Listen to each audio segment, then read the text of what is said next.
Papayatia. Obayan Sapusto Bundia one can some. They must to some Kakre was to put.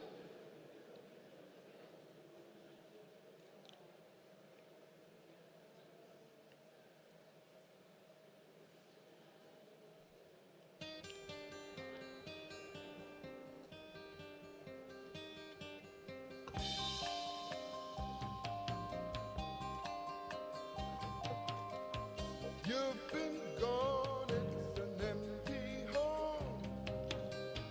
Come on back where you really belong. You are always welcome home, welcome home.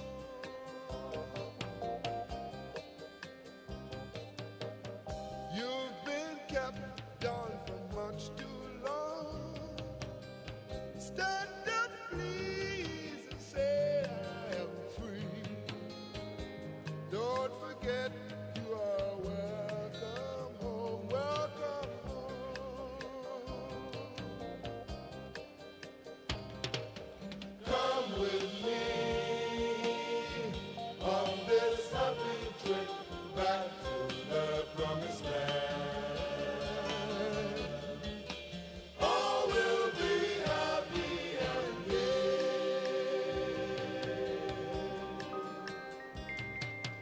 Come with me on this happy trip back to the promised land. All will be happy and gay.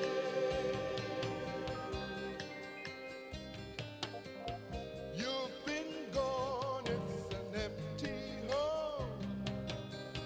Come on back where you really belong. You are always welcome home, welcome home. Come with me on this happy trip back to the promised land. All will be happy and gay.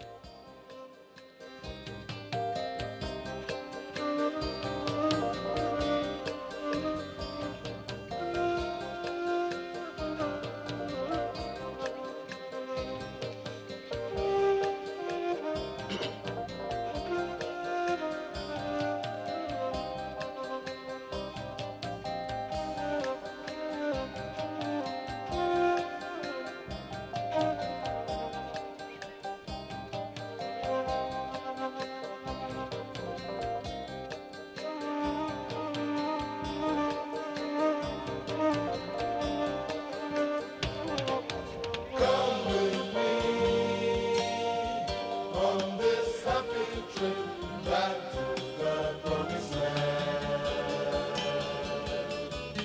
All will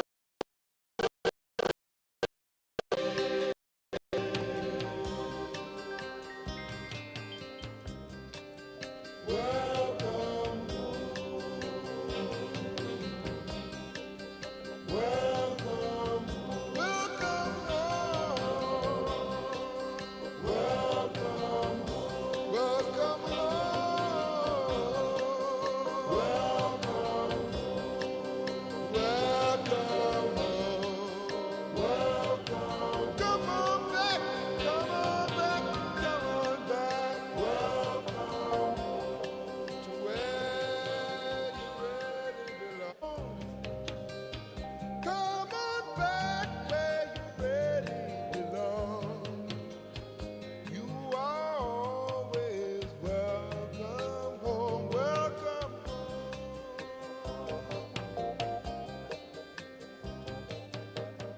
You've been kept down for much too long. Stand up, please, and say I am free. Don't forget you are welcome home, welcome home.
Say I am free.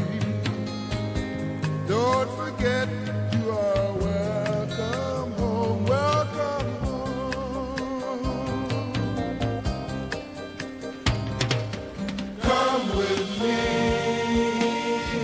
on this happy trip back to the promised land. We now rise to receive His Excellency the President of Ghana, John Dramani Mahama, accompanied by Excellency Olusegun Obasanjo, former President of Nigeria, Excellency Ellen Johnson Sirleaf, former President of Liberia, Excellency Amina Gurib Fakim, former President of Mauritius, Dr. Tedros Ghebreyesus, DG of the WHO, Honorable Professor Mohammed Ali Pat, Coordinating Minister for Health and Social Welfare, Republic of Nigeria. We would remain standing as our dignitaries and us observe the Ghana National Anthem.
Please be seated.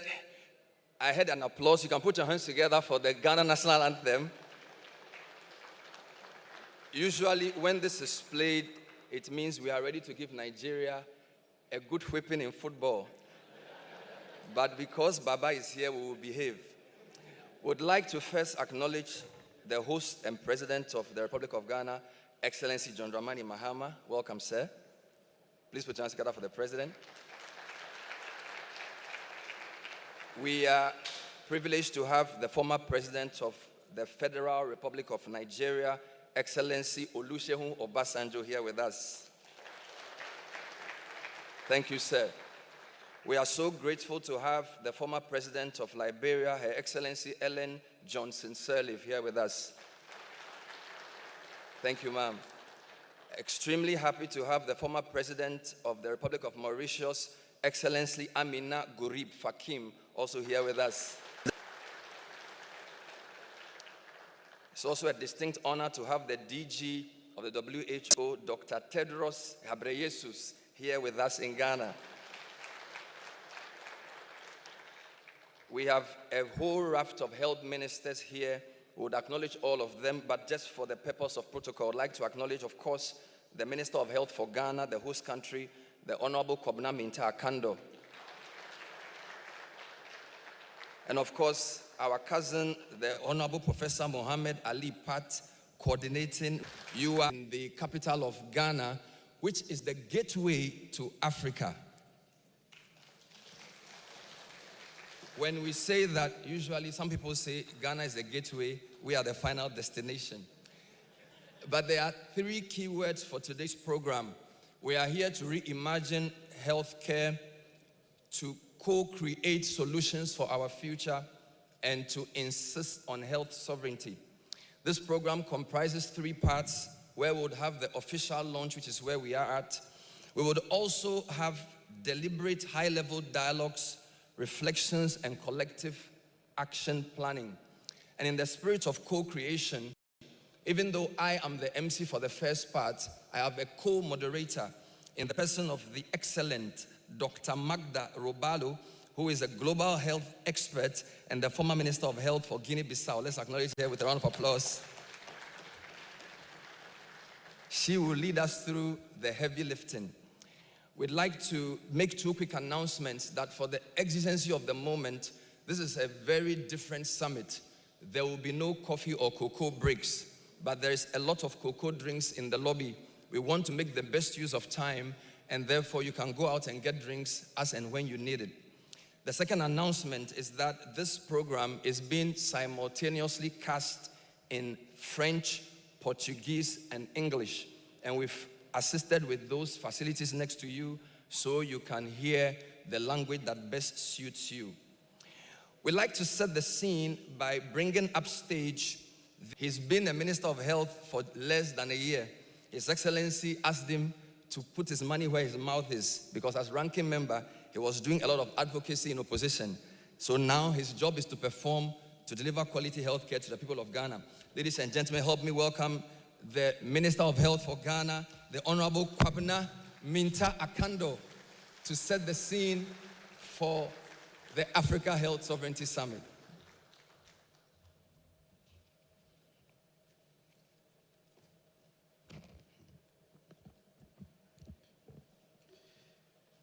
Thank you, Bernard. Your Excellency, President John Dramani Mahama, the President of the Republic of Ghana, Your Excellencies, President Obasanjo, Your Excellency Johnson Sirleaf, Your Excellency Amina Group Fakim, the Director General WHO, Dr. Tedros, distinguished ministers, partners, friends of Africa. On behalf of government and the people of Ghana, I warmly welcome you all to Accra.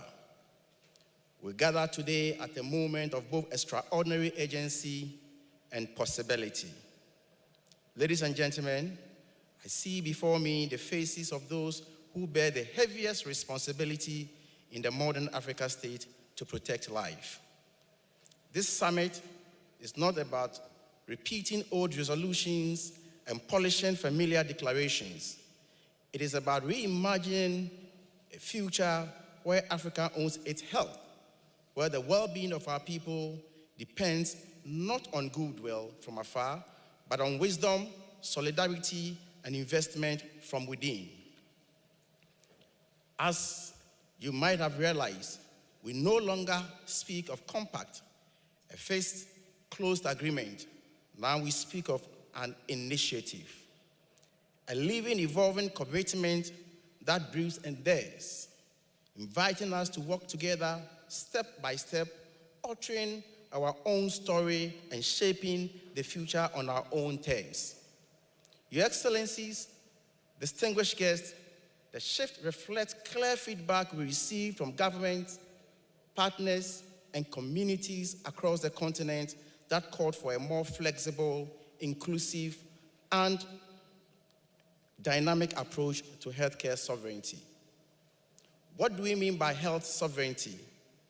Systems that determine whether our people live or die. For too long, Africa has been spoken to rather than to listen to.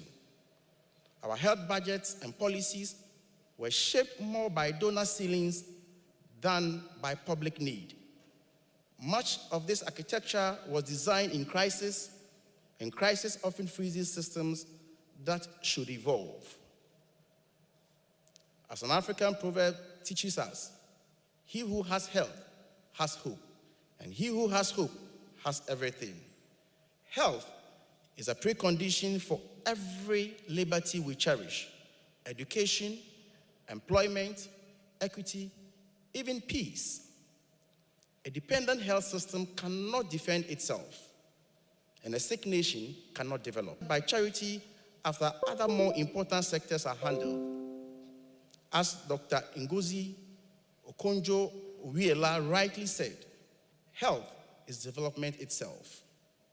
Ladies and gentlemen, in Ghana, we have walked this path with resolve. Our national health insurance scheme, our community-based CHIPS compound, and investment in local pharmaceutical production are not perfect, but they declare a powerful truth. African problems demand African solutions. Let us recall Africa's leadership in global health. From Ama Ata primary healthcare vision to Abuja's commitment for at least 15% of national budget for health, and more recently, the Lusaka agenda. The question now is, how have we kept this promise? And if not, what holds us back? Dear leaders, sovereignty begins with honesty, the courage to measure ourselves against our own standards. Ladies and gentlemen, health sovereignty does not mean rejecting partnership. It means demanding mutual respect and equal footing. We present not our health future. It means investing in strong data systems so our realities are truly reflected. It means supply chain sovereignty. Above all, it means a political courage to fund health even when the budget is tight. This is what we mean to do, because when health is financed wisely, it always pays for itself in increased productivity, stability, and improved quality of life. Let us remind ourselves that this summit is not a mere meeting. It is a living initiative. We have a space for shared learning, open challenge, and collective ambition. It's a historical opportunity to co-create and shape the architecture of our health governance. We have the knowledge, the experience, and the wisdom in this room. Our challenge is the courage to act together. As I close, I return to the proverb that guides us. He who has health has hope, and he who has hope has everything. Let us give our continent everything it needs to hope again. We must close not with declarations, but with fierce, actionable commitments that ensure our dignity no longer depend on the generosity of others. Let us build a future where our investment, innovation, integrity secure the well-being of our children. Ladies and gentlemen, the task is immense but not impossible, because the most radical act in global health today is simple: to believe that Africa deserves better and to build accordingly. May we rise to the responsibility history has placed on us. I'm grateful for the opportunity.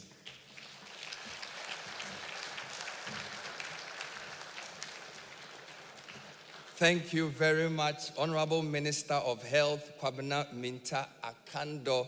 To have health is to have hope. Let's put our hands together one more time for that rousing clarion call for the sovereignty of Africa's health. We'd like to bring up stage now to speak to us. She started as a human rights advocate. She later became the Minister of Gender, Children and Social Protection for Ghana. Now she's the Deputy Chief of Staff. Ladies and gentlemen, please help me receive Nana Oyebampo Ado, to build on the foundation so eloquently laid by the Minister of Health. Thank you.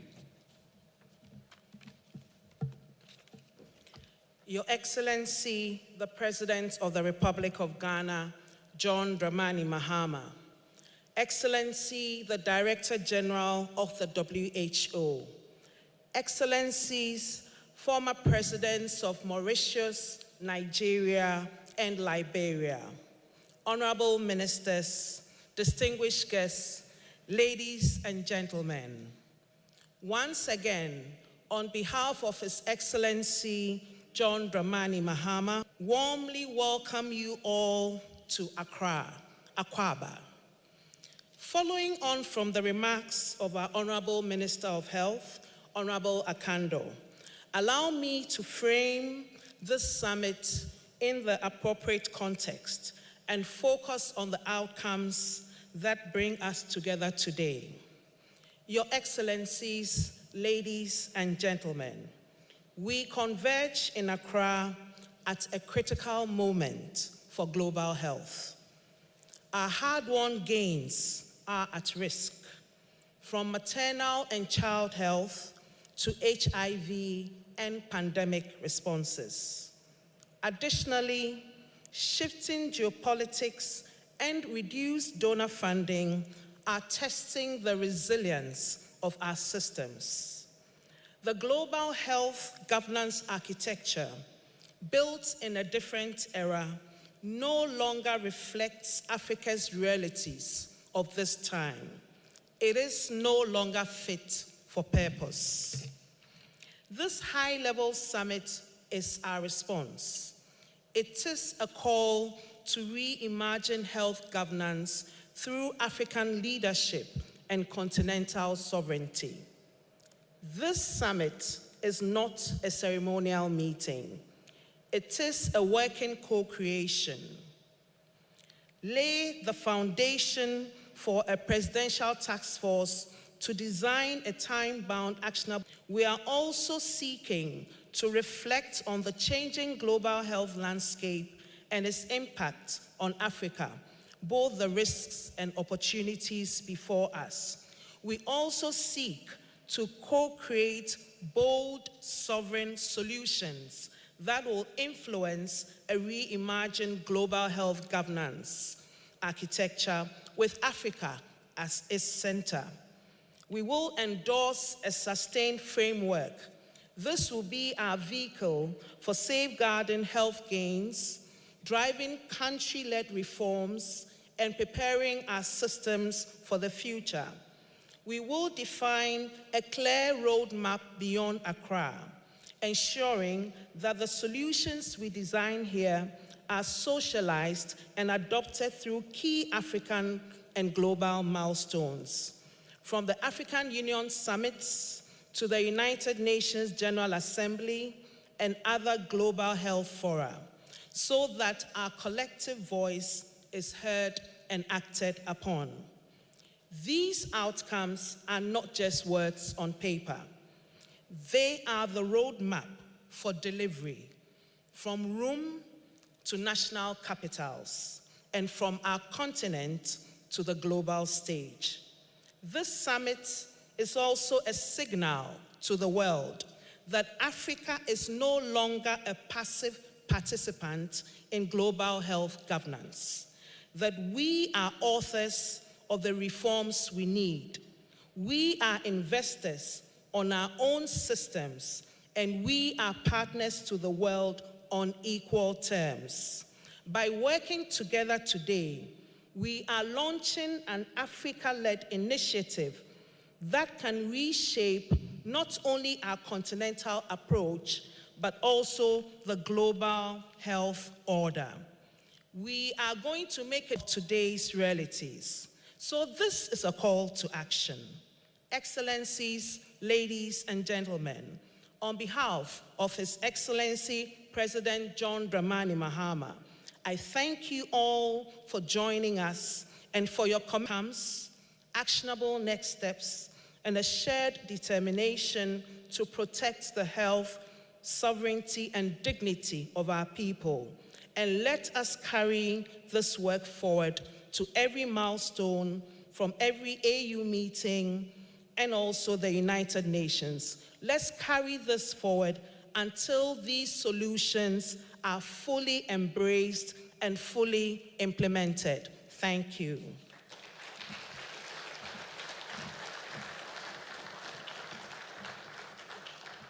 Oh, come on, I think she deserves a better round of applause than that. We will not stay in Accra. It will reverberate across the globe to the extent that partners from all over the world would solidarize with us in this noble journey towards health sovereignty. Let's applaud it one more time. Thank you so much. In the spirit of partnership and collaboration, we'd like to now hear from an important global leader and a champion of health sovereignty in the world. He is the former Prime Minister of the United Kingdom. The Right Honorable Gordon Brown will join us by video link. Please pay attention to the screen. I want to express profound gratitude to His Excellency President Mahama and all African heads of state and government who are convening this important Health Africa Sovereignty Summit to formulate the Accra Compact. And while I can't be with you in person and I'm with you only online, I feel very close to your ambitions and ideals and want to support your initiatives in any way I can to progress this new, innovative and very exciting health agenda. You know, while the old order of solidarity and multilateralism has achieved much in reducing all the pillars on which this world order was built are crumbling. We're moving from a unipolar world to a multipolar one, to one which has got to recognize, as I've argued for years, the rising aspirations of the global south in all our international institutions, and to an order where, despite growing protectionism, global problems from climate change and financial contagion to inequality and pandemics that need global solutions require us to cooperate more closely together as partners. So we need a new world order that meets the ambitions of the South, engages all parts of the world as partners, and ensures a sustainable, vibrant, secure, and prosperous future. And as in the past, health can serve as the cutting edge of the transformation required. But you know too, we're also at a point of crisis, with a steady 40% reduction in ODA over the past 5 years, now combined with a rapid acceleration in decline over the past 8 months.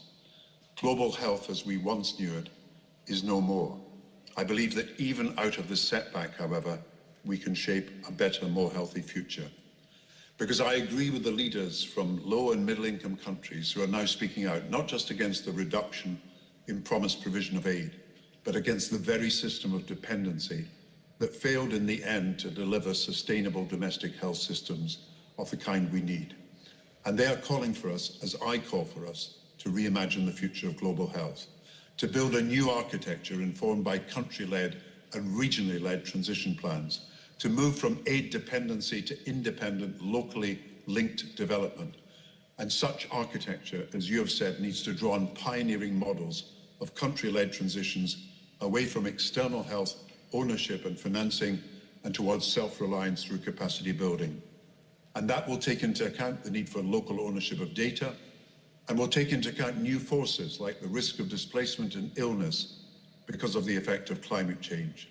Crucially, this new model would shift the emphasis of health policy from outsiders managing the delivery of services and driving policy to local providers running them, giving precedence to what should have always been the case, the local delivery of local solutions, health run by the people for the people, the outcomes dictated by people on the ground. Now, I know that this important transition, which you are pushing forward with in your proceedings today, will also require increased funding. In each of your countries, you will chart your own course, but I will stress to my counterparts in the North that we have a responsibility to help fund this transition. And here there is great potential from innovative approaches, such as guarantees provided by high-income countries. But as you know as well, there are taxes locally. On tobaccos, we tax tobacco at 80% in the United Kingdom. Alcohol, we tax at 70%, as well as taxes on sugary beverages, with the dual benefit of raising revenue while assembled in Accra can be the leaders of this transformation, supporting countries to successfully transition from external dependence to a new engagement founded in full country ownership and leadership, with new partnerships to support a holistic, all of government, all of society approach to development, and to embrace this new compact, the Accra Compact, to create and working to drive global change. I assure you of my strong support and commitment to persuade others in this continent to be part of the worldwide movement you have begun today, and to do so in whatever ways we can to back your efforts. My best wishes in everything you do.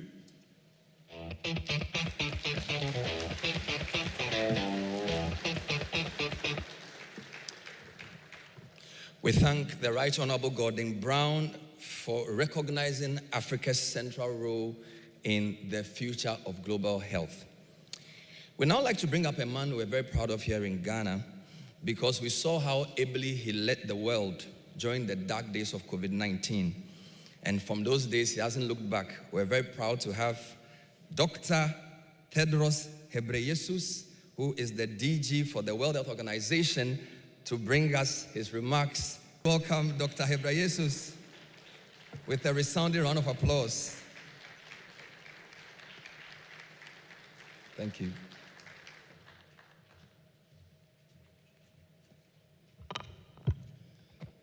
Thank you, moderator.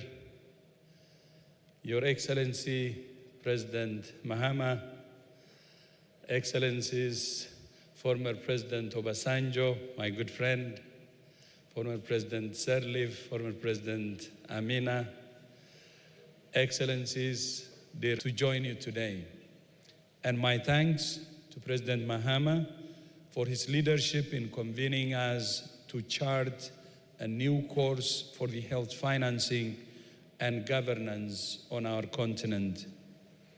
The Summit of African Nations on their own resources to finance the health of their own people. And it is of the Lusaka Agenda for country-owned, investment-oriented, sustainable health systems. We must address the deficient global health architecture. As you all know, sudden and steep cuts to aid are now causing the most severe disruptions to health systems since the peak of the COVID-19 pandemic. It is projected to decline by up. This is not a gradual shift. It's a cliff edge. Life-saving medicines are sitting in warehouses. Health workers are losing jobs. Clinics are closing, and millions are missing care. We must all adjust to this new reality. But in this crisis lies an opportunity to shake off the yoke of aid dependency and embrace a new era of sovereignty, self-reliance, and solidarity. Many African leaders have told me they're ready to make that transition, as President Mahama is demonstrating. And that's the critical first step: political commitment from the highest levels. The responsibility of governments. The most efficient and equitable source of health financing is the national budget. Ghana is leading by example. Earlier this year, the Parliament passed reforms to increase financing for the National Health Insurance Scheme, filling the gap left by donor withdrawal and delivering on the President Mahama's bold commitment to free primary health care for all. That's what sovereignty looks like. And thank you, Mr. President.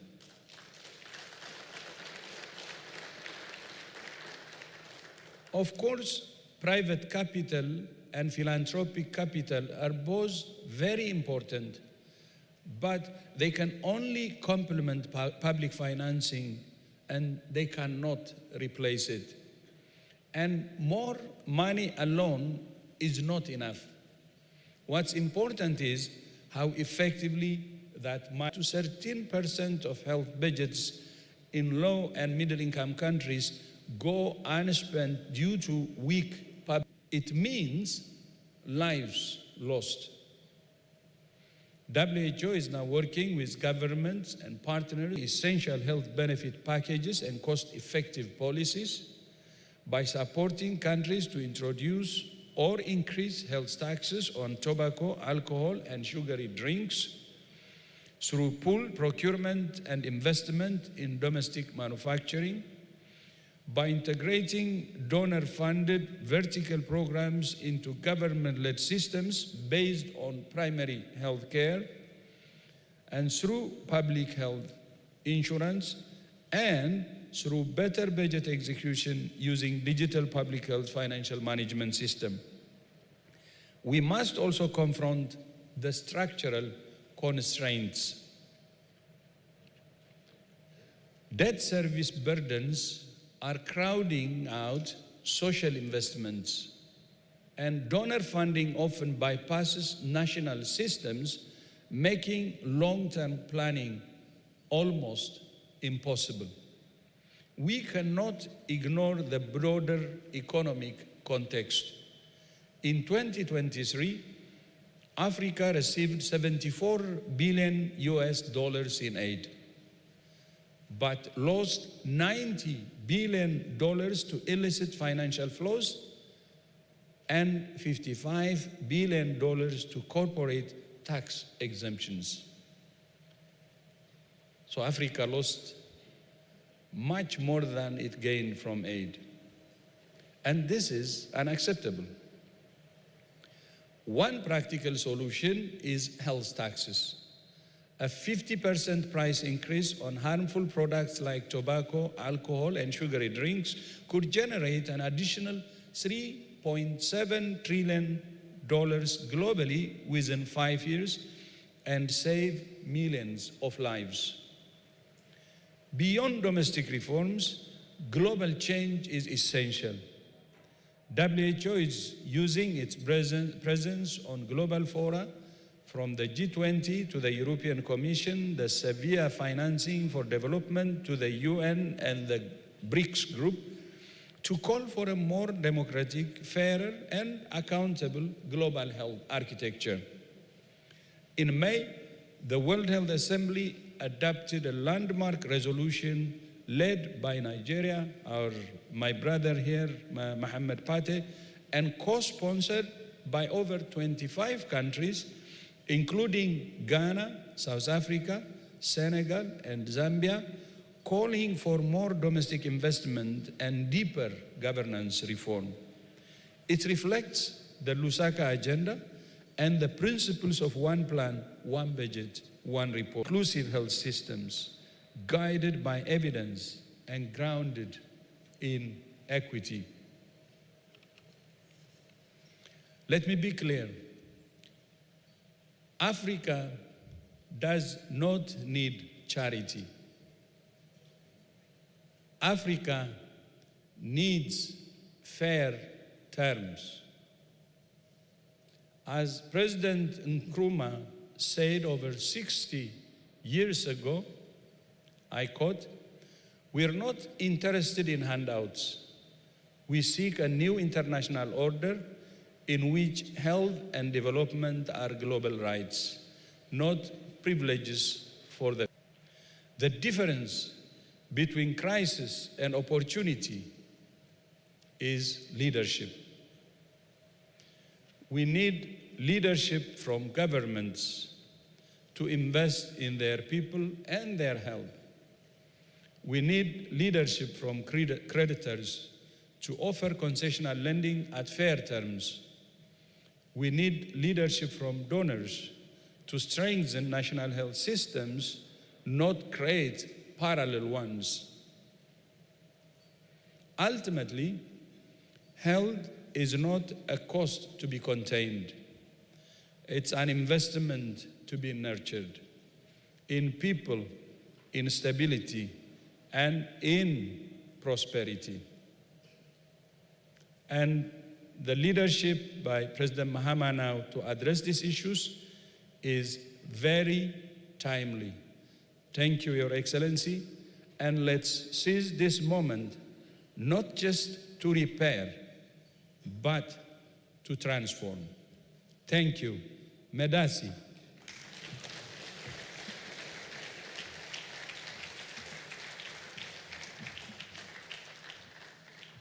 So the response to Medasi is Enasi. And as you channeled your inner Kwame Nkrumah, we remember the red, gold, and green of Ethiopia, which inspires us here in Ghana. Thank you, Dr. Tedros, for telling us that health is not a cost to be contained, but an investment to be nurtured in people, institutions, and stability. Let's acknowledge him one more time. We're still here at the Accra Health Sovereignty Summit with our 3 watchwords. We're co-creating, we're reimagining health sovereignty. And it is with distinct pleasure now that we welcome a man who needs no introduction. I'd like to invite us to rise and welcome the former president of the Federal Republic of Nigeria, His Excellency Olusegun Obasanjo, to bring us his fatherly remarks on this auspicious day for health sovereignty on the African continent. Please keep clapping as we welcome our father. Thank you, sir. Please be seated.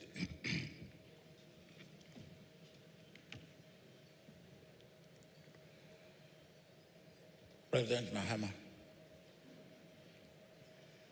thank you very much for laying this on. My dear sister,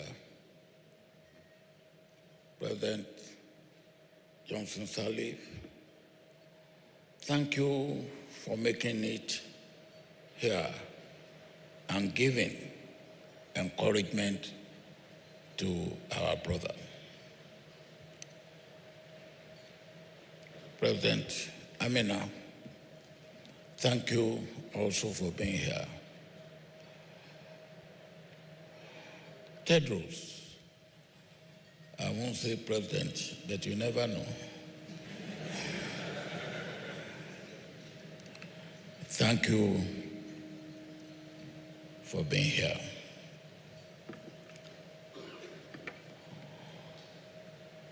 When we have a problem and the world health situation today is problematic, I believe it is the responsibility of leaders not to just wring their hands, but to stand up. President Mahama, that is what you are doing. I will also want to thank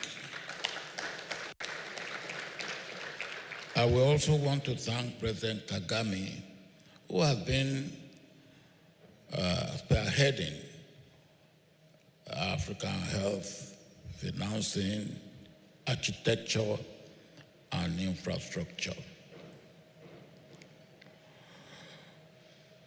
I want to thank Prime Minister Gordon Brown for giving support and going along with us on this journey. It's not going to be an easy journey, but it's a journey, if I may say, that has precedent. We have been in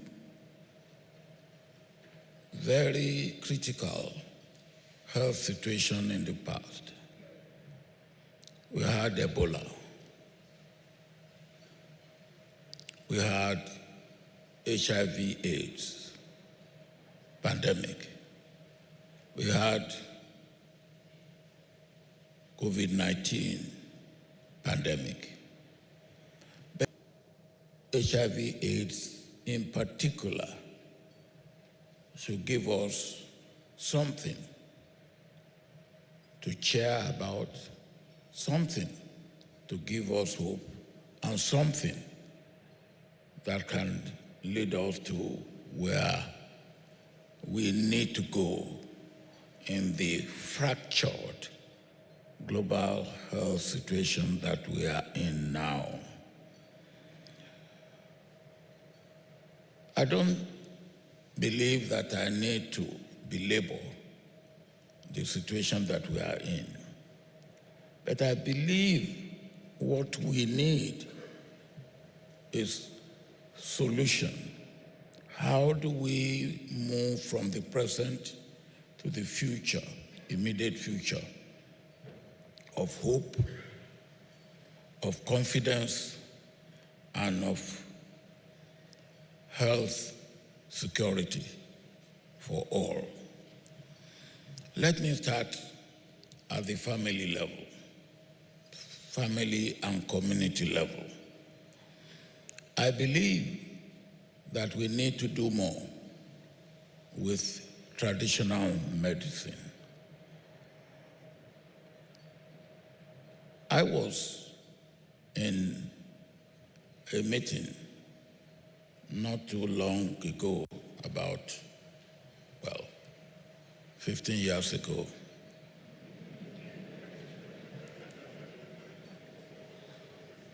And the meeting was about afforestation.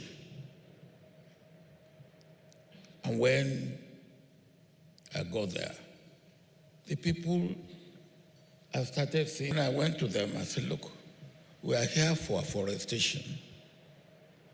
Why are you here?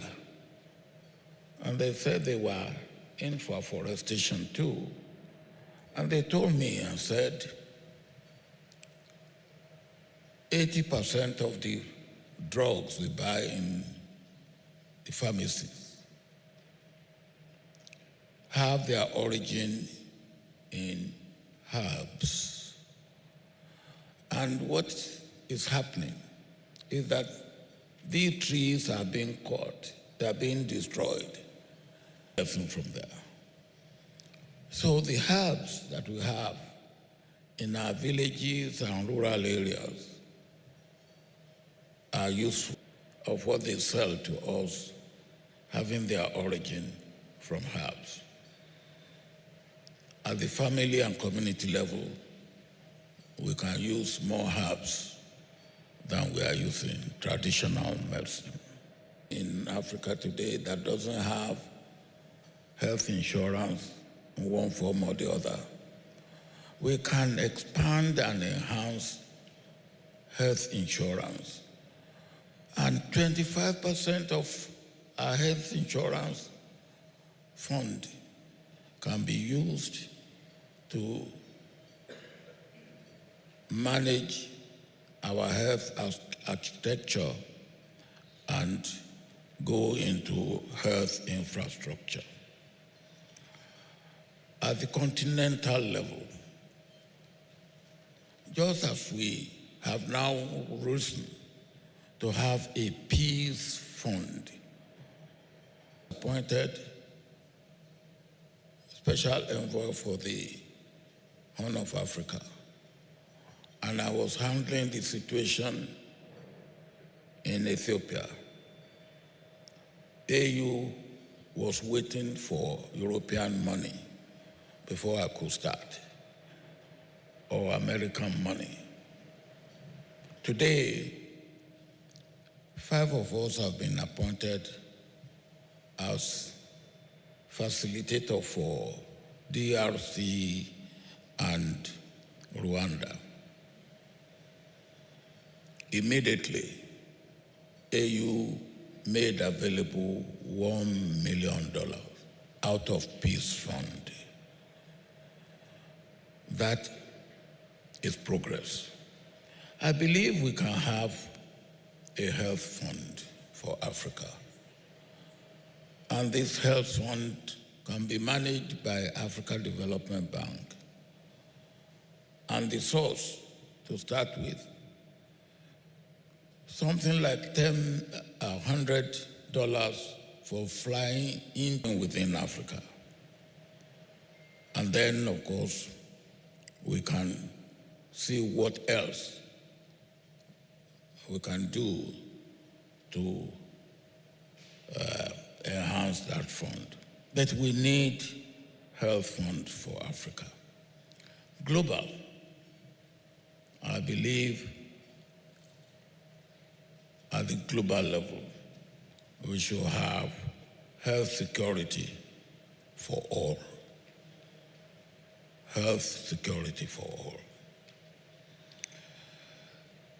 Here in this country, some time ago, the slogan was Ghana Beyond Aid. I believe the slogan for us should be now Africa Health Without Aid.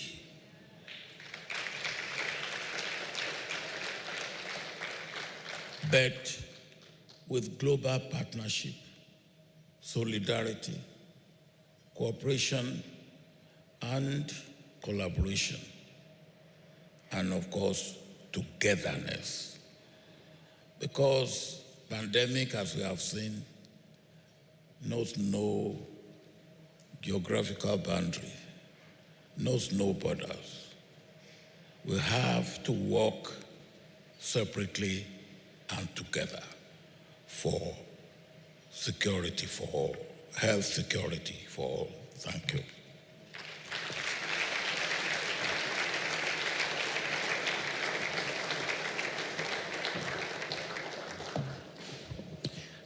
Thank you, Your Excellency Olusegun Obasanjo, Let's put our hands together one more time for His Excellency. Thank you so much.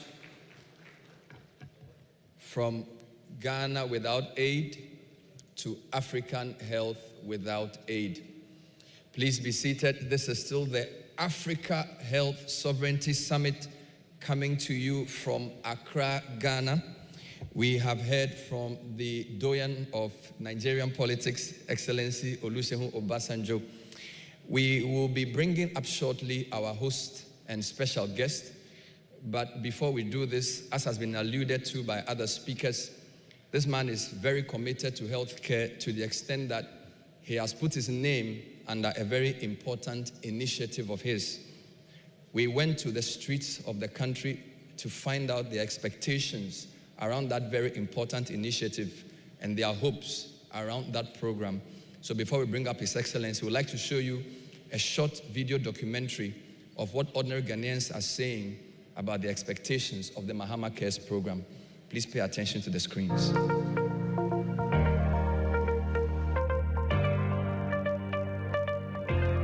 Mahama Care is about taking the hospital to the people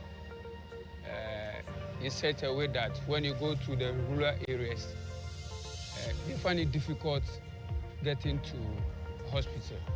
So Mahama Care is a good policy that I think all Ghanaians can benefit from it. Well, I have fairly heard about the Mahama Cares, and I know it's government's efforts in supporting the healthcare industry in Ghana. I've been to everything was pretty smooth in terms of the infrastructure, in terms of the systems.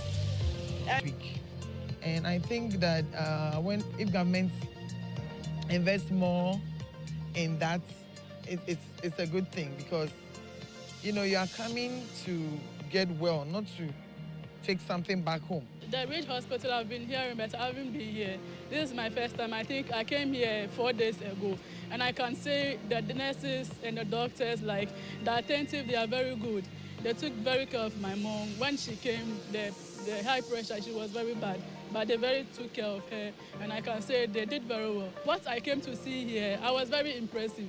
The government, the nurses, the doctors, they are very good. So for my advice, he can put on, because he's helped and do more about the healthcare. More people are in emergency. If you have more hospitals, I don't think even our own politicians will be traveling to outside the country to get healthcare. So if we invest in the healthcare system for the ordinary Ghanaian, because healthcare is so crucial.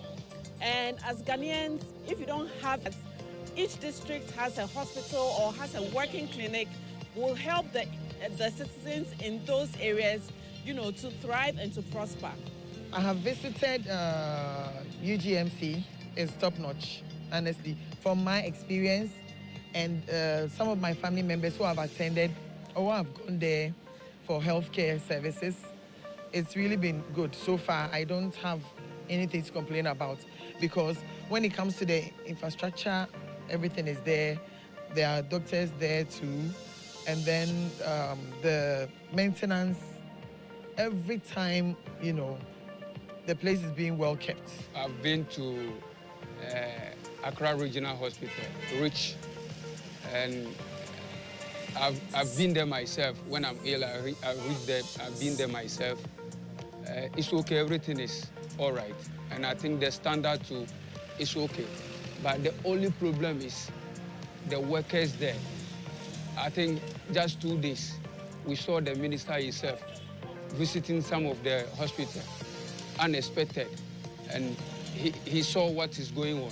So I think the government have to capitalize on that and have good talk with the health workers, so that they can relate to we, the citizens, so that everything will be okay for us. So I just want to thank to President John Mahama for the good work, for the Ridge Hospital, Bank of Ghana, for all the good things that he's been doing. We say when I came here, my mom is very comfortable. She hasn't complained, and me myself, I've seen the good work. So I just want to plead, you should build more and more, so that when we come, that the ones that are from the village, when they come, they can also feel more comfortable, and they say more good things about how we are saying about him. We all want to say thank you for everything that he has done. Your Excellency, Dramani Mahama, I think that the healthcare infrastructure you've made so far is really helping a lot, and I would entreat you, with all due respect, to do more, because the population is, increasing day by day, and there are more people who need healthcare around and they are not getting. So the fact that you are even thinking about that is really a good thing, and we thank you very much as Ghanaians. Well, Mr. President, my message to you is to ensure that, one, Ghanaians are eating healthy. Not only that, but to ensure that our hospitals are well equipped with the right equipment and tools that will support the healthcare system. That the nurses and doctors are also well equipped and well paid as well. This is really important for our healthcare system.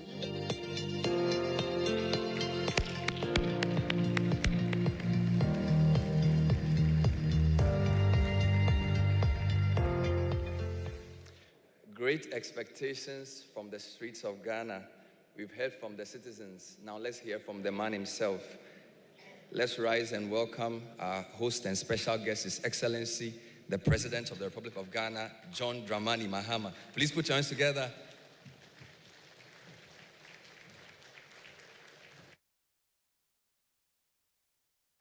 Thank you very much. Kindly resume your seats.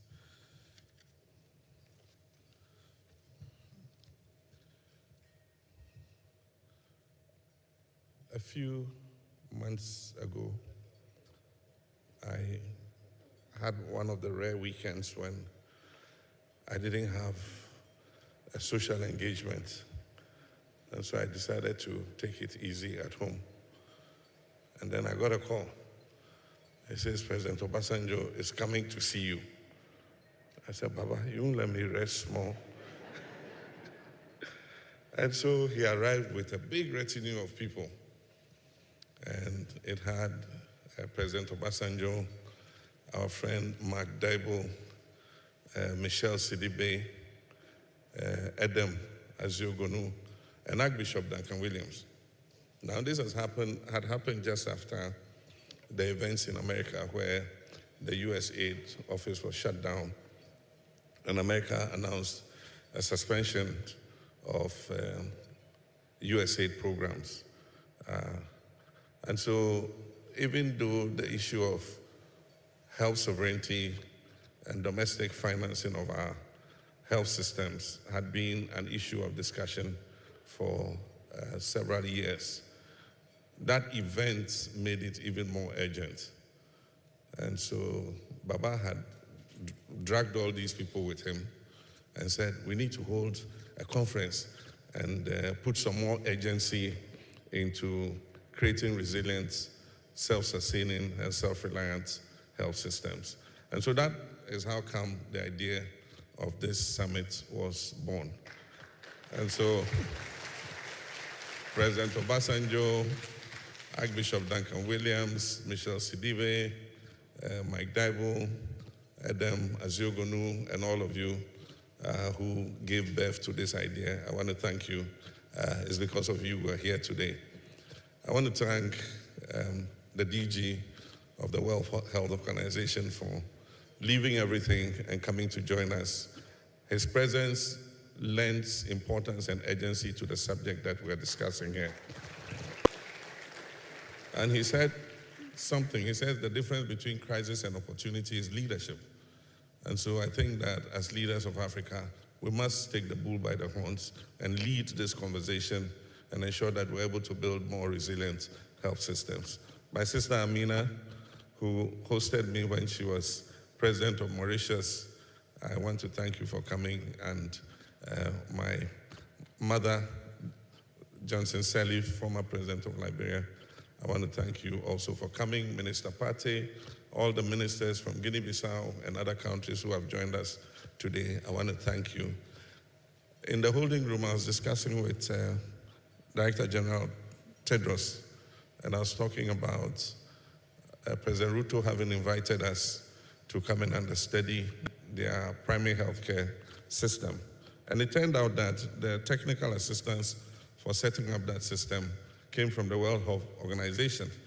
And so immediately, Director General Tedros offered that he would send his technical team to come and work with our Ministry of Health to set up our own primary healthcare system. So I want to thank you in advance. There's a story of my father's friend who went to a friend to borrow his car. And he went to ask him to buy him a car. And when he went with goats and sheep and guinea fowls and came and said, I came to thank you in advance for the car that you have agreed to buy me. So DG Tedros, in African tradition, I've thanked you. And so we'll expect your technical team to come and work with us to design our own primary healthcare system. I believe that this would help with preventive health system and create a more resilient health system for us. So I want to thank you, all of you who have taken time, Victor Bampo, Nanoye Bampo, and all of you who have made this possible. I want to thank all of you and all those who have traveled from near and far to join us. Thank you very much. So without wasting any more time, Your Excellencies, let me begin by offering you a heartfelt akwaba, and that is a warm welcome to Ghana, the land of freedom and justice, and the proud home of Pan-African aspirations. We're not gathered here today by chance. We're here by conviction, shared purpose, and a collective refusal to accept the limits imposed on us by an outdated imagine what our healthcare systems can be. This summit comes at a time of overlapping and intensifying global crises. We have wars, we have pandemics, we have climate shocks, we have economic volatility, and widening inequalities. And these are not just testing our systems, indeed they are exposing where the fault lines are. The world has changed, but global health governance has not kept pace with the changing world. At this moment, we're called to redesign the architecture that has for far too long excluded Africa's voices, excluded Africa's needs and innovations. We're called to build systems that do more than respond to crisis. We must build systems that generate resilience, produce equity, and amplify dignity of our people. Let me be clear. We've seen profound global health achievements over the past decades, that is true. And let us honor those successes. For instance, child mortality has been halved since the 1990s. Maternal deaths have dropped by over 40% since the year 2000. Over 29 million people are living longer and healthier lives due to cleaner air, better sanitation, and innovative health systems. These gains have not been by accident. They've been the fruits of bold partnerships like Gavi, the Alliance for Vaccination, the Global Fund, PEPFAR, unfortunately, that's part of the program that has been canceled under USAID, and many others. But even as we celebrate, we must confront the truth. These gains are now under siege. In 2023, global development assistance declined sharply, and Africa felt the shock. Immediately, maternal health programs halted, vaccine supplies delayed, and medicines disappeared from the clinical shelves.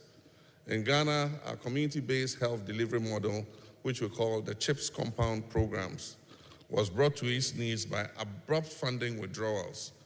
The ripple effects were felt all across our country, from Dodowa to Damango. This is not merely a funding gap, it is a crisis of imagination, a vacuum of solidarity, and a deep failure of shared responsibility. Above all, it is a question of the sovereignty, the right of African nations to determine their health priorities, marshal their capacities, and lead with their own vision. And so out of adversity comes opportunity. It must be the architect and the advocate of its own health destiny. Let us remember that Africa is not new to global health leadership. When HIV and AIDS ravaged our continent, African leaders like President Olusegun Obasanjo and the late Kofi Annan of blessed memory helped catalyze global responses that birthed the Global Fund and Gavi. When Ebola struck West Africa, President Ellen Johnson Sirleaf and her colleagues became a moral compass for the conscience of the continent. During COVID-19, President Cyril Ramaphosa rallied the African Union into collective action on vaccine access. Today, President William Ruto is leading the charge to eliminate malaria as a continental scourge. Today, President Kagame is the African champion on domestic health financing and is leading advocacy in building resilient, self-reliant African health systems. We built enduring institutions like CDC, Panabios, the African Medicine Agency, that are not innovation. It is grounded in data and designed for self-determination by African countries. Your Excellencies, ladies and gentlemen, here in Ghana, we have not stood still.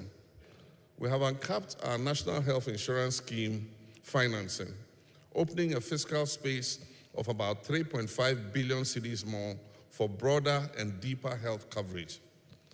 We've launched the Ghana Medical Trust Fund, otherwise called Mahama Cares, a sovereign innovation mobilizing public, private, and philanthropic capital to tackle chronic disease burdens like hypertension, diabetes, and kidney failure. Our launch of our primary health care program in the coming months, along with the recruitment of community health volunteers, will improve the general health and wellness of our citizens, marking a significant step forward in preventive care. And that is where DG Tedros has promised to help us. But let me share one real life story. And this is of Akosia, a young mother in a town just not too far from Accra called Dodowa. She survived childbirth complications because the CHIPS compound she attends was digitally linked to a regional hospital. And so in real time, she had a real-time referral system that saved her life in childbirth despite the complication. A digital prescription platform ensured that she received the medicines that she needed without delay. This is not a vision of the future. It is present reality of health sovereignty in Ghana. We're not merely reacting to emergencies, we're building systems that create jobs, reduce inequalities, and uphold the dignity of every Ghanaian, no matter where they are. Health is wealth, and we must reframe the economics of well-being. We must reject the outdated notion that health drains our economies. In truth, health is the engine of productivity and bedrock of $1 invested in health resilience. It yields up to $4 in returns. This return is even greater in Africa, where youthful populations represent latent economic dynamism. And so every malaria case that is prevented is a day of work that you have regained. Every maternal death that is avoided is a family that continues to remain stable. Every vaccinated child is a future you have secured for your nation. We must therefore urge our ministers of finance, and I'm sad our Minister of Finance is not here, to treat health as a capital investment, to encourage sovereign wealth funds to allocate resources to biotech, to diagnostics, and resilient infrastructure, to call on economists to revise national accounts to reflect health as productivity multiplier and not a consumption expense.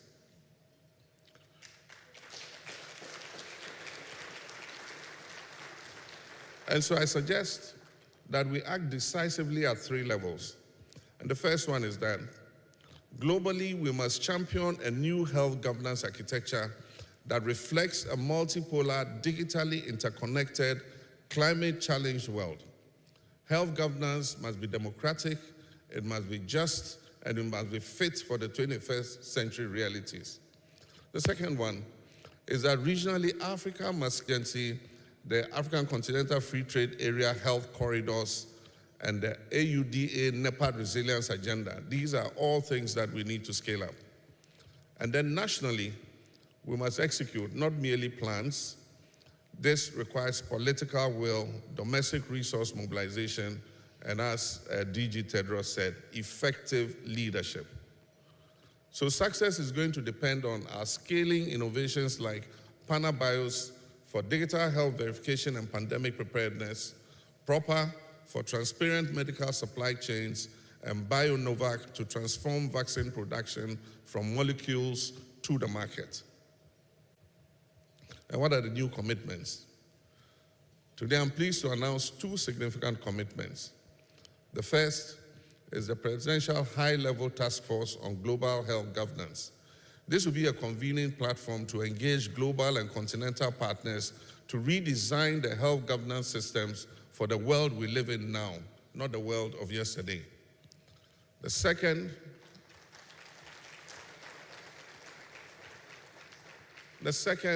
will be the launch of the SUSTAIN initiative, and this means scaling up sovereign transitions and institutional networks. This philanthropic capital into our health systems. It will foster cross-border learning, innovation, and accountability. And I extend an open invitation to all nations represented here to join us in building an African health investment ecosystem that is driven by purpose and is for health sovereignty. That we are discussing in this summit is more than a policy forum. It is a moral call to action. It is a strategic milestone and a continent-wide awakening. And I wish to thank all those who have stood with us in this journey, the Afro Champions, the African Union, the Rockefeller Foundation, the Georgetown University, the Obasanjo Foundation. Your partnership reflects the new multilateralism the world needs, grounded in co-creation, not extraction, and based on mutual respect for each other and not charity. In a world where floods erase borders and disease do not need passports, we must remember one truth, that in the face of suffering, we are all human. In the face of suffering, titles disappear. There are no doctors, there are no watchmen. What remains is our human dignity. What remains is our solidarity and our shared resolve to protect life. Health is not a luxury. It is the foundation of our freedom. It is the currency of our dignity. Pain is not a deficit. It is a death of cry for sovereignty. Our sovereignty is not isolation, it is co-creation. And so together, what should we do? Let us reset the moral compass of global health. Let us build systems that generate wealth, uphold dignity, and expand purpose. And let us not only reimagine our future, let us own it. And let us make our systems more resilient and self-reliant. And so I thank all of you who have come to join us. And from Accra, we say, let Africa rise and take advantage of the opportunities available. I thank you, and God bless us all.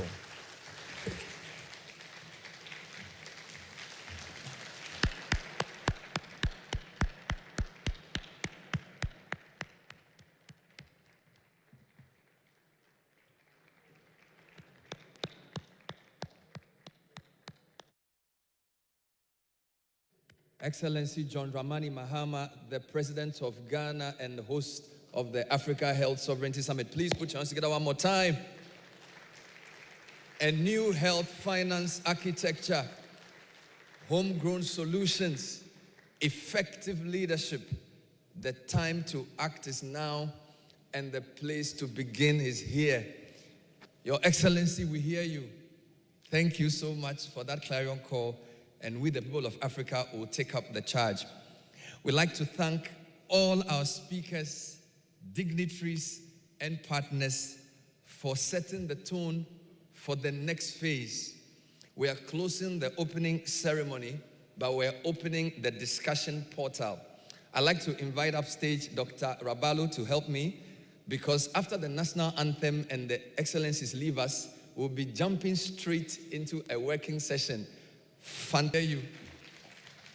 Say hello to them. Good morning, Your Excellencies, distinguished leaders, all participants in this very great initiative today. I'm delighted to be back in Ghana, Akwa Aba.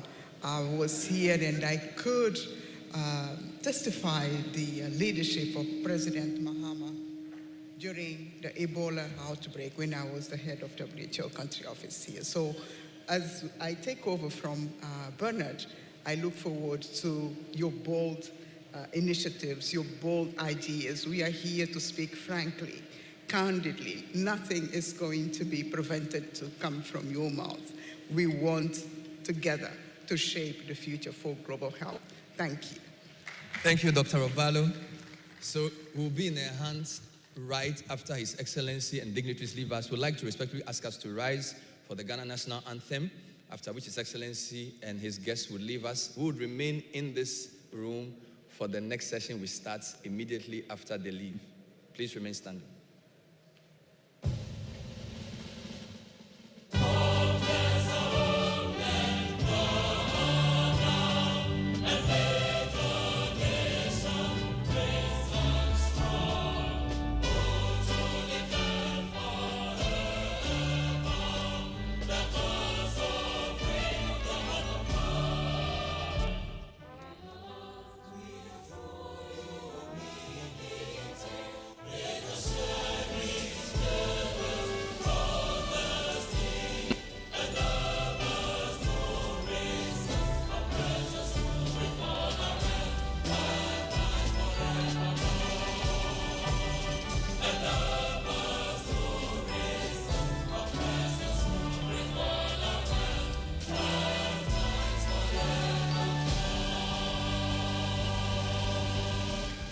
We'll remain standing as His Excellency, the President of Ghana, Excellency Olusegun Obasanjo, former President of Liberia, former President of Mauritius, who will leave us, Dr. Hebreyesus, who will join the delegation, Minister of Health as well. The rest of us will remain in here because the discussions will be happening in the next few moments. We will be leaving you with a few short videos to set the scene. We have some very insightful panels coming up shortly. So please remain in here. There are stands for coffee and cocoa and tea. We will not take an official break, but you can help yourself as the program proceeds. We will have a 5-minute interregnum so we can reconfigure the stage. We thank all of you for being part of the Africa Health Sovereignty Summit opening ceremony. And I will be leaving you in the able hands of your own colleague, Dr. Rabalu. Video team, thank you.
This is now officially a pandemic. The World Health Organization confirmed today that COVID-19 can be characterized as a pandemic. March 11th, 2020, the day a reeling world was ground to a halt.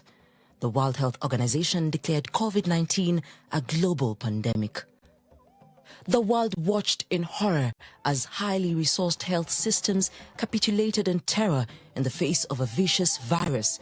Africa's fate hanged in a balance. The continent's leadership did not fold, they did not buckle, they did not fail. Weeks before the official declaration of the pandemic, the African Union announced a joint strategy to deal with the menace. Beyond solidarity, beyond Ubuntu, beyond the courage of leadership and the foresight of hope, Africa was blessed with one more resource: a dynamic community of innovators at home with the new languages of digital technology and creative partnerships. As the continent ramped up testing facilities and quarantine centers, the African Union, through its frontline agency, the Africa CDC, was also quietly assembling its digital warriors. Supported in no small measure by its strategic partners, Afro Champions, ARSO, ASLM, Cold Chain, African Tourism Board, and a host of others. Panabios was born from this rich medium of collaboration, setting the stage for the Africa Union's trusted travel, trusted testing, and trusted vaccines systems. Hello. The interlocking effects of all this creativity. May I kindly request you to take your seats? May I kindly request you to take your seats, ladies and gentlemen?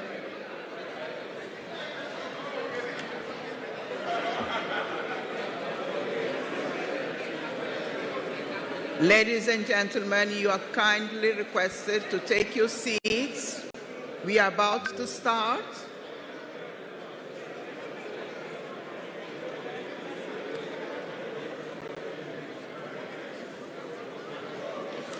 May I kindly ask you to take your seats?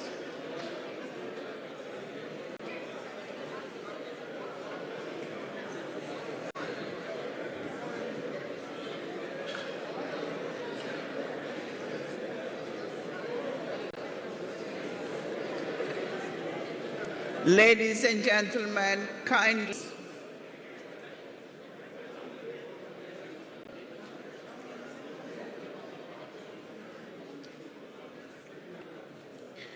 Thank you. Thank you.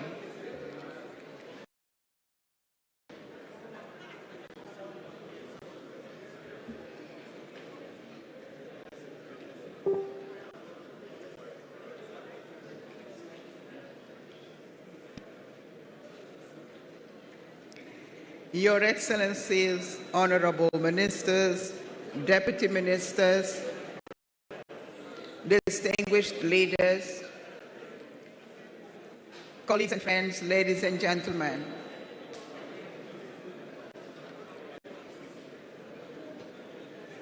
I invite you for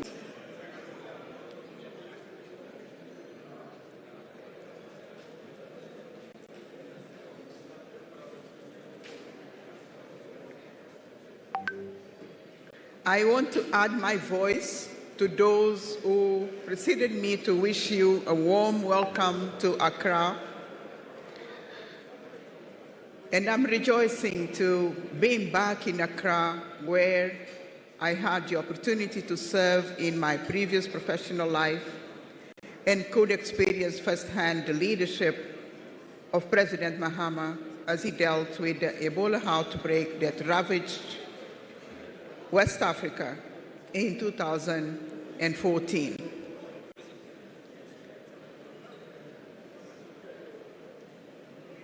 It is my great honor and privilege to be working and moderating this session of our conversation, our journey to co-create the Africa we want, the Africa health sovereignty that we want for our continent.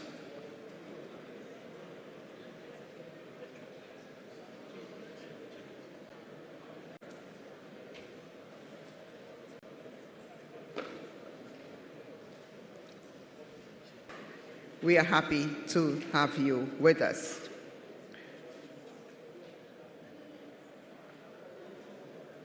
This first session will set the stage for our conversation today. It is a session where we will challenge ourselves, where we will be bold, courageous, and ambitious as we define the road we will travel to navigate the roadblocks, harness the opportunities at our disposal, and co-create the ones we need to achieve universal health coverage for our people. Millions of Africans have no access to basic health services. Too many mothers are dying while giving birth, and millions are impoverished or have to forego other critical needs for having to pay for health care. This morning, we heard our leaders declare that Africa's health future must be owned, it must be financed, and it must be governed by Africa. The Africa-led HIV Control Working Group, which I'm proud to co-lead, has been shaping the same agenda for HIV, and we could not be happier to join this exercise in a much bigger scale. Our task now is to turn this strategic vision into policy and institutional pathways that aim for equity, inclusiveness, and responsiveness. The global health architecture and its governance mechanisms are outdated and no longer serve its purpose. The global health ecosystem is under pressure like never before. Shifts in the US and other donors' financing and foreign assistance have reshaped the global landscape, signaling a more selective, politically driven, unpredictable, and volatile aid environment in a rapid pace of change, with decreased support for international cooperation and severe threats to multilateralism. Nearly all major global health initiatives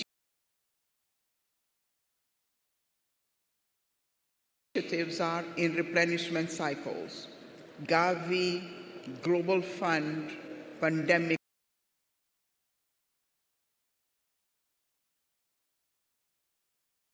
Fund. This reflects both continued need and uncertainty about sustainable financing flows. The ecosystem itself is undergoing structural change with rising financial pressures, competing global crises, and the need to do more with fewer and less predictable resources. We are losing critical human capital, are being drawn away by better opportunities abroad. Africa must reclaim its talents and expertise to achieve true sovereignty. Africa must renegotiate trade terms, lending conditions, and reshape its economic and financial policy to increase health investment.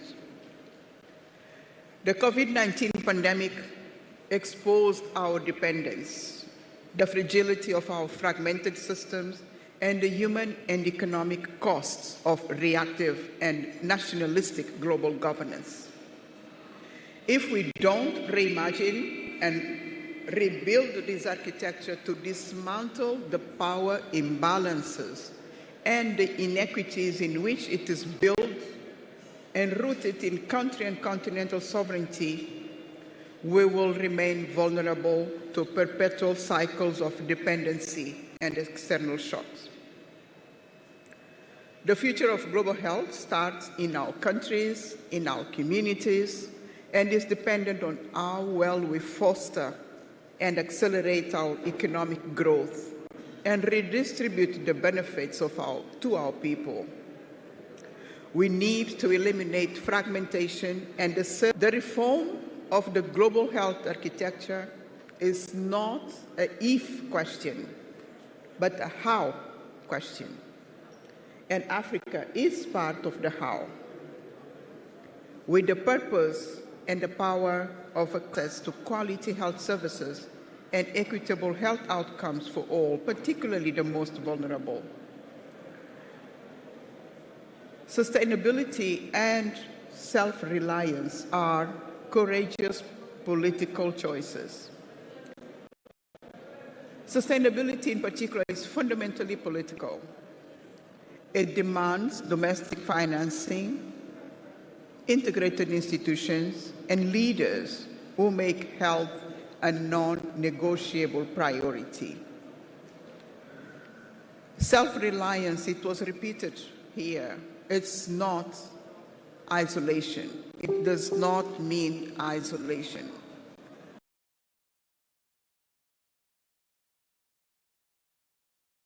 But it means owning the agenda, negotiating with global partners as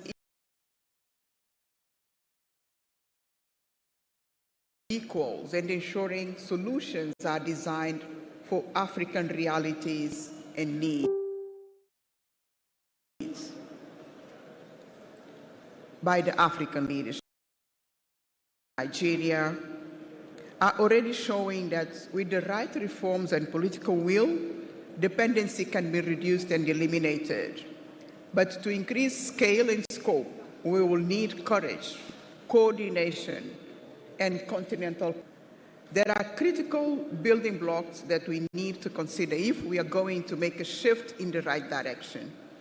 Number two, institutional resilience, integrating vertical programs into country-owned accountable structures. Number three, reclaiming and empowering African talent so that the people who deliver health lead the systems that are accountable. 70% of the people who deliver healthcare are women, but only 25% of them is an economic imperative. We need a global health architecture that does not create winners and losers within countries and across countries. Global governance is shaped by a variety of To conclude, I want to challenge you all, the panelists and the audience, with one central question. What will it take to truly reimagine the global health architecture and root it in country and continental sovereignty? I invite us all to use this session to think boldly, speak candidly, and design solutions that will outlive this summit. Africa must be remembered as the moment Africa chose to lead its health future by design, not by default, building on the work done by others and in other places. So, ladies and gentlemen, with this short note to introduce our session, I would like our distinguished Honorable Coordinating Minister for Health from Nigeria, Professor Mohammed Pate, to share with us his reflections on what we need to do to build Africa health sovereignty.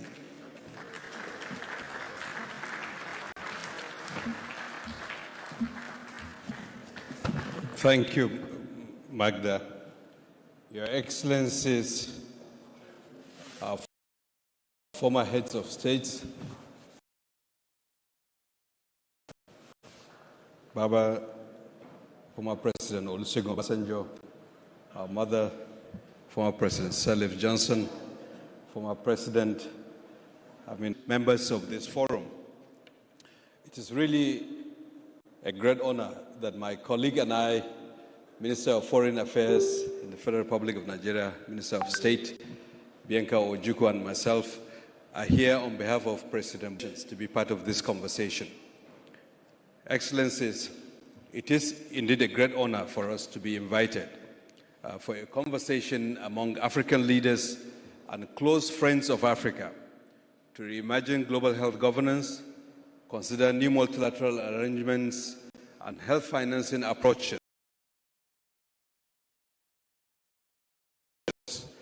as we all call for a new global health order. I draw on some of the work that we have done over the last several years in the Future of Health and Economic Resiliency Commission, which I had the privilege of co-chairing with Minister Olusegun of Senegal, and thinking about this effort, including the Rockefeller Foundation. That this summit is holding in Accra, Ghana, is quite fitting. For Ghana, as the President said, is the birthplace of Pan-Africanism, and we are being hosted also by a fitting successor to the father of Pan-Africanism, the late President Kwame Nkrumah. And we appreciate His Excellency President John Dramani Mahama, President and Commander-in-Chief of the Republic of Ghana, for his incredible leadership in convening this effort. With this convening, we are continuing the journey of our forebearers, whose vision, courage, and sacrifices must not be left to languish. Clearly, declining traditional donor interest in global health has precipitated the need to rethink global governance and the whole global ecosystem, like Magda shared with us. This, after appreciating the tremendous financial and technical support to poorer countries from the people and governments of the wealthier nations, the United States, Europe, United Kingdom, and several others. This has contributed to significant reductions in child mortality, expanded access to life-saving interventions, reversed key infectious diseases like HIV, TB, and malaria. Thank you, President Obasanjo. Expanded access and still have no access to basic health care. Endemic diseases, rising antimicrobial resistance, have obvious answers. Global health, until recently, represents around almost 50 billion or more US dollars annually in official development assistance for health, and commonly be malaria, TB, or with references to processes or focus areas include health financing, human resources for health, or maternal and child health. Most of how we address these issues have been influenced by limited perspectives, the lens of others. Our perspectives, African perspectives, contributions, especially in the poorer countries, have been much less acknowledged or made relevant. For example, much of the progress in advancing health outcomes in lower income countries and low middle income countries in the last 25 years were driven by domestic financing and domestic actors in poor countries, of course with the support of our external partners. Now, as we're seeing major global shifts, the geopolitical shift and the nationalistic politics that is disrupting global health, these shifts provide us with a natural opportunity to assess what we have and to chart a much better future ahead, one that respects each country, a healthier population purely on the back of other nations' money or generosity, or without connecting global with our local needs. There's no doubt that some of the stated goals of global health are positive and expansive. Yet, we also know that there are several imperfections and course corrections are necessary. And to chart a way forward, we need to understand the legacies upon which the global health system was built. One that is clearly positive and another one that is less so. The positive legacy evolved in response to the 19th century pandemics spread by globalization of commercial and military activities that led to a series of sanitary conferences at which countries agreed to collaborate in the fight against infectious diseases, working together. The reasons for such collaborations have endured, essentially unchanged for the last 200 years. First, the many ties between nations create collective health risks that are difficult to manage independently. And secondly, sharing knowledge and experience accelerates learning and facilitates rapid progress. Thirdly, agreeing on rules and standards supports the comparability of information, helps establish good practices. And underpins shared understanding and mutual trust. All these reasons drive the need for our nations to collaborate. And in the last 25 years, especially the golden era of global health, these collaborations have contributed to some of the progress that we have seen. On the less positive side of the legacy of global health, the direct ancestor of global health is tropical medicine, a field that grew directly out of colonialism and similar imperial activities, which we have to. The Honorable Kwame Nkrumah needed only a few years to coin the term and write a book about it, Neo-Colonialism, the last stage of imperialism. President Nkrumah laid particular emphasis on the economic extraction that continued and the trade imbalances and regulation that limited Ghana's choices at that time. This fact that unfair economic relationships are critical obstacles to public health has not escaped others, and many have tried in vain to address it. There were arguments that colonial trade relationships were structurally incapable of producing development and would only increase dependency by the colonies on the metropoles. Now, long before now, 70 years ago at the Bandung Conference, when the non-aligned movement was created, our countries organized to advance their collective interest. In the 70s, WHO articulated the same point in the Alma-Ata Declaration by calling for a new international order similar to what we are calling now, emphasizing global cooperation to achieve health for all. In the 90s, following intense pressure from activists, the Heavily Indebted Poor Countries Initiative was launched by the International Monetary Fund and the World Bank to address unsustainable indebtedness as another attempt to manage the sequelae of structural inequalities in the world economy. In the 2000s, the Commission on Macroeconomics and Health reached the same conclusion, made severally, repeatedly over the better part of a century. Most of the institutions in global health and development have not really focused significantly on the needed reforms. For global health, the consequence of these macroeconomic and trade issues is a policy space that has been constrained by several items in several ways. First, the secondary status of global health to commercial and national strategic interest discourages engagement with some of the most significant influences on health. Secondly, with the partial exception of tobacco control, global health advocates positive possibilities such as intellectual property rights that go beyond the TRIPS agreement for patents, trademarks, and copyrights, or even limit those with harmful potential such as ultra-processed foods, sugar-sweetened beverages, tobacco, and others have often been unsuccessful, and I am glad that Tedros highlighted that in his remarks. Third, the dependence on donor financing and their interest meant that research and project funding was focused on ever-changing priorities of specialists and advocates in the donor countries rather than responding to the real felt needs in the receiving countries. By earmarking contributions to WHO, for instance, the same donors have undermined WHO's independence in recipient countries and limiting even WHO's independence.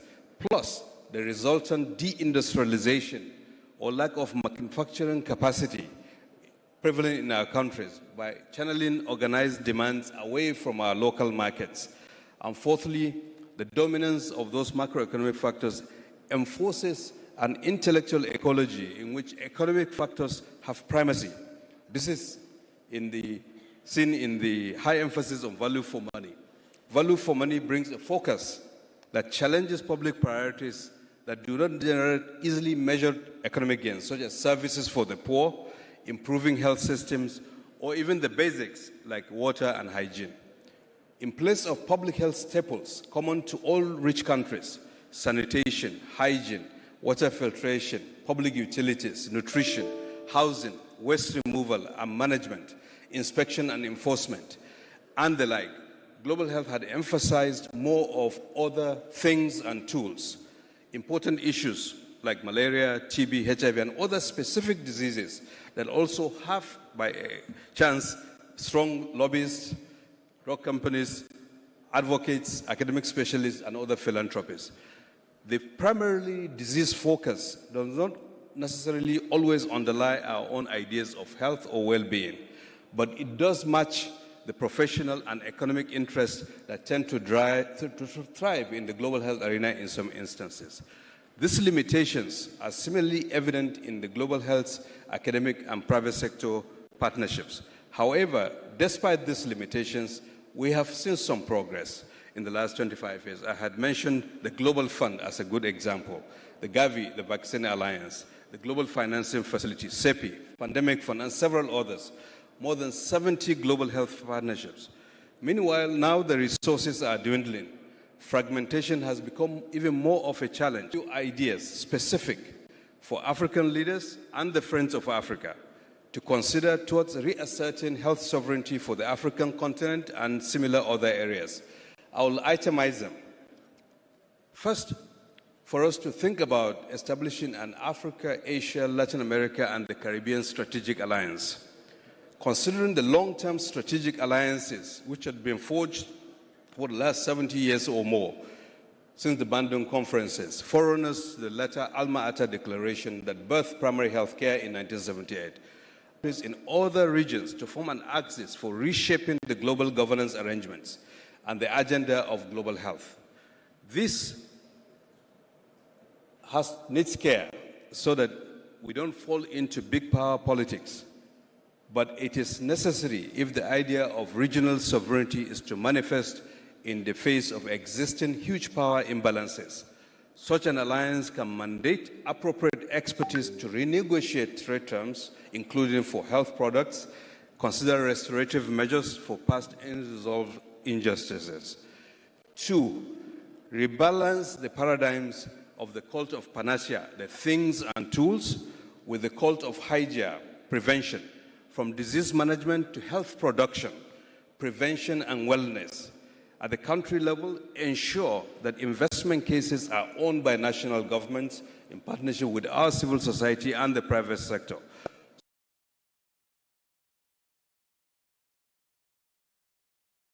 So the recurrent cost implications of externally determined investments are accounted beforehand, and that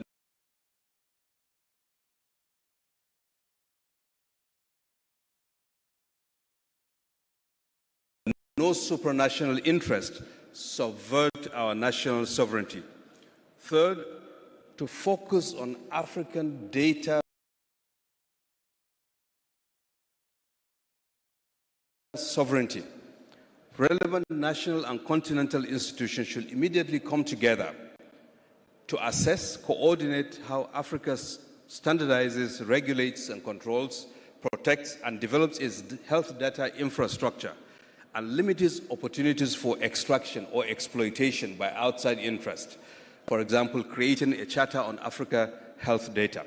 Fourth, to put our pocket where our mouth is, and His Excellency President Mahama said that, Africa cannot afford to outsource its most important health priorities by continued dependency. There is need to pivot towards significant increases in domestic financing mobilization, including push for renegotiated debt relief, innovative tariffs, and Africa's robust financial instruments, and deploy them towards chains while at the same time protecting the public mission. Fifthly, end the Geneva mission in global health. There should be no need for tuberculosis or measles vaccines discussions in faraway expensive capitals that don't have that experience of these diseases. We have enough beautiful land, decent real estate, and good life from Dakar to Accra, to Abuja, to Addis, to Nairobi and Lusaka. Move all global health institutions closer to where the problems are located, whether in Mumbai, Jakarta, or Colombo, while at the same time rationalizing those institutions as they evolve away from delivering products to generating global public goods. Number 6, focus on trade in health and medical industrialization. We need ministers of trade, ministers of finance in this conversation. Develop and use the AfCFTA to accelerate intra-African trade in health commodities and services. The UN Economic Commission for Africa is well positioned to advance the idea of a continental health market with proper regulatory standards, an effective medicines regulatory agency, harmonize human resource professional regulations, facilitating movement of people and things, provide robust incentives for domestic manufacturing of test kits, drugs, biologicals, equipment, services, digital technology, etc., matched by demand-side market-shaping mechanisms, pulling the demand that we know exists in our population. Number 7, to access the state of intellectual property protection regimes in collaboration and put stronger mechanisms to protect our indigenous knowledge, our biodiversity, our innovators, and all forms of African intellectual property. This will require a robust continental mechanism that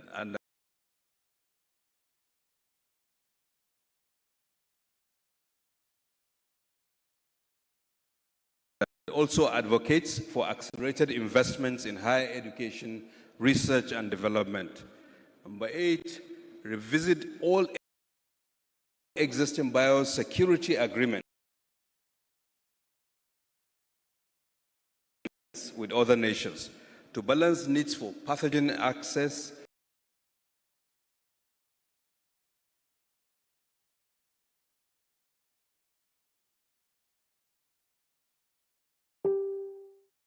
with commensurate benefits for African populations in times of pandemic emergencies.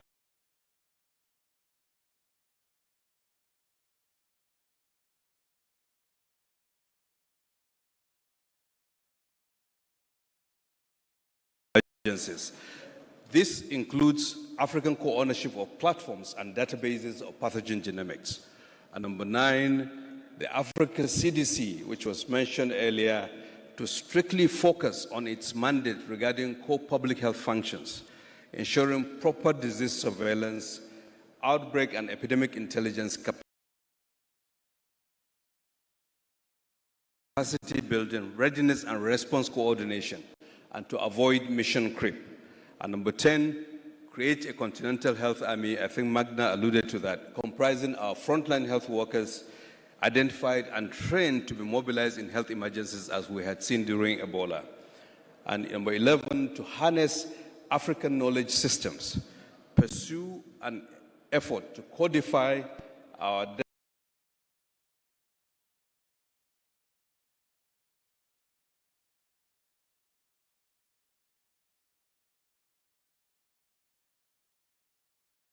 diverse sources of published and unpublished African knowledge, research outputs to be shared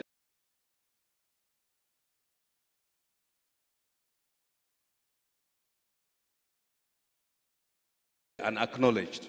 We need to be sure that finally, number 12, to harness the African diaspora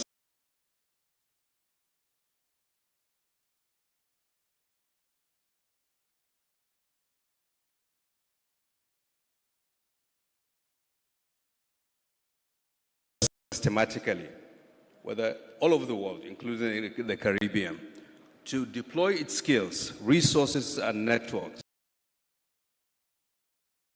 and contextual knowledge to drive innovations and investments so that we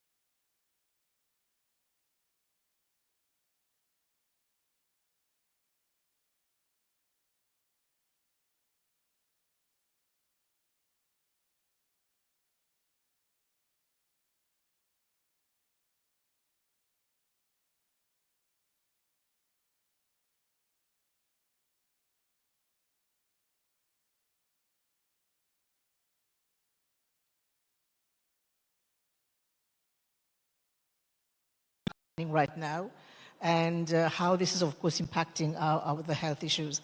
But before going into what we're going to discuss, it's going to be you that you're coming from Nigeria. Just one second.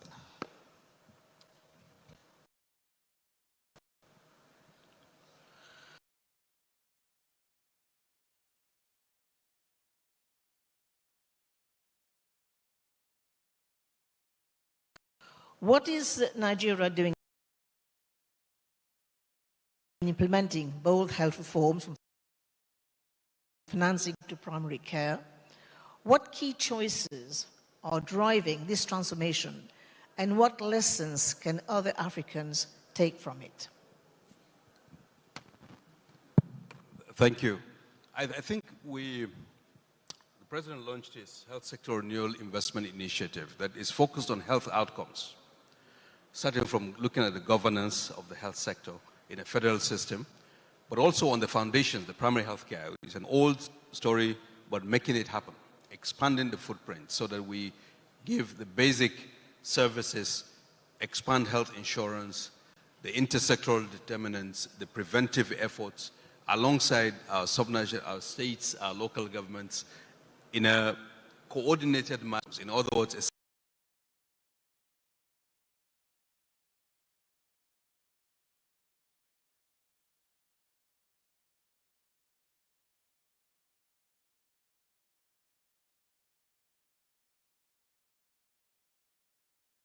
this government is doing, because we see health as key driver of human capital.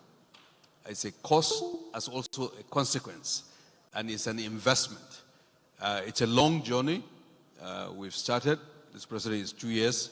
We think that if Nigeria continues on that path, the trajectory will be different, because the outcomes that matter, responding to the needs of our citizens, reorienting and governing with the citizens at the center, I think will get us closer to that reality. And also to do that, not in isolation as Nigeria, but we see ourselves in the context of our sub-region, with our brethren here in Ghana and many other countries in the West Africa, but also in the context of the continent of Africa and with our friends globally, because it's not Africa in isolation. So we're seeing Nigeria not just going on its own, but that what we do, what we co-create, is in the context of global solidarity, regional solidarity, and also our own neighborhood.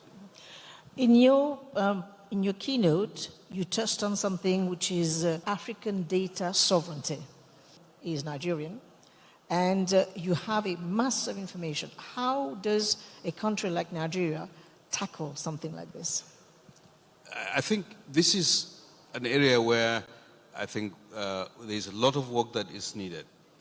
The backdrop of extraction, whether it's people, whether it's natural resources, whether it's research outputs,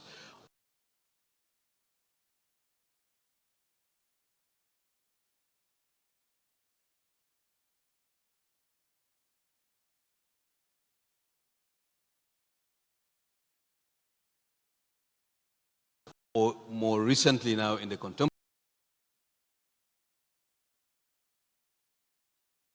world, data is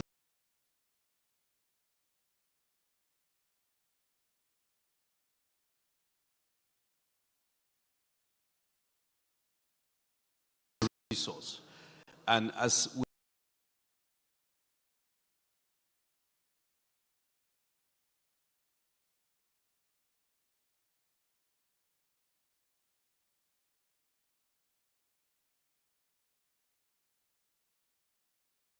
this journey of digital transformation, we have to be mindful that there's an asset in the data that we have. How do we govern it? How do you organize it? How do we control it? So in the case of Nigeria, there's a National Data Protection Commission. There's a law which begins to govern who owns the data that you have, if you use it, whether it's electronic record or other forms of medical records, so that they are not, let's say, exploited for reasons.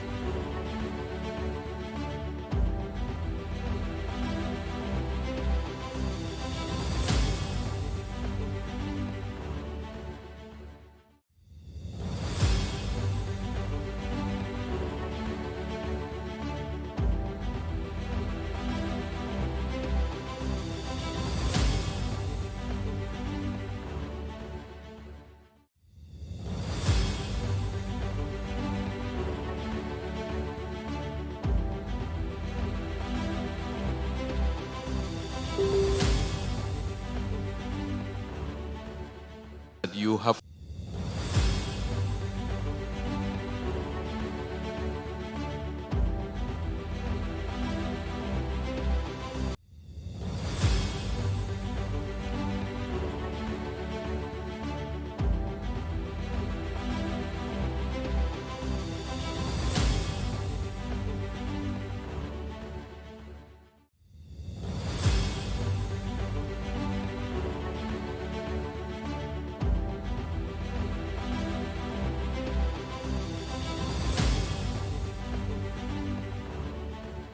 access to the value.